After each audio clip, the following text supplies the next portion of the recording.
মাছৰে ভালে পাওঁ মোৱা খলিহনা শাকৰে ভালে পাওঁ পালেং লফা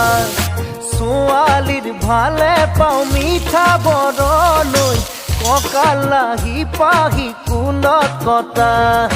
তোকে দেখা পাই বাঢ়িছে জানৈ মনৰে ভিতৰৰ নৈ নিজৰা মাছৰে ভালে পাওঁ মোৱা খলিহনা শাকৰে ভালে পাওঁ পালেং লফা